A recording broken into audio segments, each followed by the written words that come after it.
All right, Coach Doug Tolin. Bison are off to a 1-0 official start, but they've won 2 games. First game against Dallas Christian, and the Bison come away with a season-opening win again.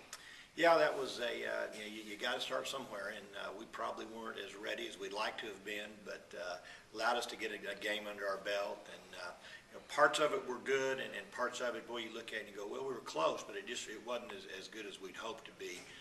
But it was a pretty good start overall. I thought our guys tried hard and really competed, and it also gave us an opportunity to, hey, look at this, look at this, look at this. We can get better in these areas, and I think we were from the first game to the second game. And that second game, more of a run and gun thing, and Bison lit it up for 123. Yeah, it was an up and down game. There's no doubt about that. We don't mind playing fast, but that was really fast. East Central dictates the tempo in terms of how quickly they shoot the ball. Maybe 1 or 2 passes at the most, and then of course they're pressing the whole time, so their defense gets spread out. And if you do a good job, you're going to get a pretty good shot awfully quick.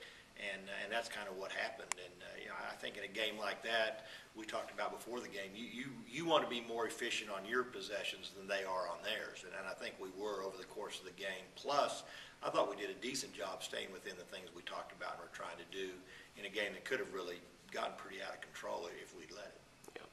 And big games, 2 big games for Nate Brumfield, Player of the Week after that first win, and another, it was 38-point game, and then A.J. Hawkins also doing great.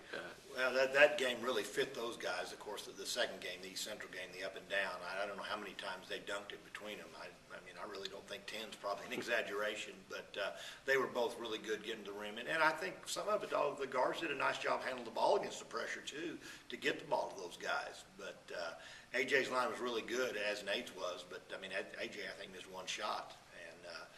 Nate may have missed 1 or 2 early against Dallas Christian and then made 10 or 12 in a row, whatever it was.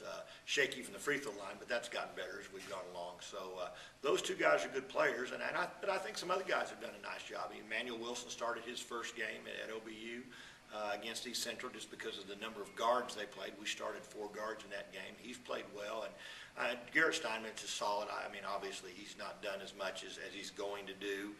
Got hampered with a little bit of foul trouble, I felt like, against East Central, and kind of dictated how many minutes he got to play. But fortunately, there's going to be some guys who can come in and do some good things for us. I probably shouldn't start mentioning, but I thought Tyler Parker, we were kind of a little bit dead maybe against Dallas Christian, and I thought he came in and really picked our team up, and he does that every day for us.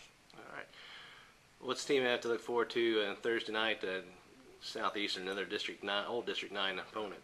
Well, Tony Robinson's been there, and it's a good program, and they've been down the last couple of years, but I think they're on their way back up, and how high back up, I guess the year will determine that. But they've got a postman that's a preseason player of the year in the Lone Star Conference. Their point guard returns, and they actually played Oklahoma City Monday night, and Oklahoma City said they've got a guard, I can't tell you his name, 6'4", that at 26, and they played through him, and he could really shoot it, and lots of screens. So 3 very good players and good size, and obviously going on the road is going to be a good thing for us. So I think it'll be a good night where we've got a chance to learn a lot and improve as a team. Yep. And back here for homecoming Saturday afternoon, 3:30 against University of the Southwest. And that's been an interesting deal. I think the first score I saw, they played at Lubbock Christian and got beat really bad. And I thought, well, that's interesting. I thought they were going to be a little better. And then the next score I see, they play Wayland to the wire. And then the next score I see, they've actually been to Plainview and played Wayland and beat them by 20 last week. So I think they're going to be a good team. They've added good players. It's a new coach.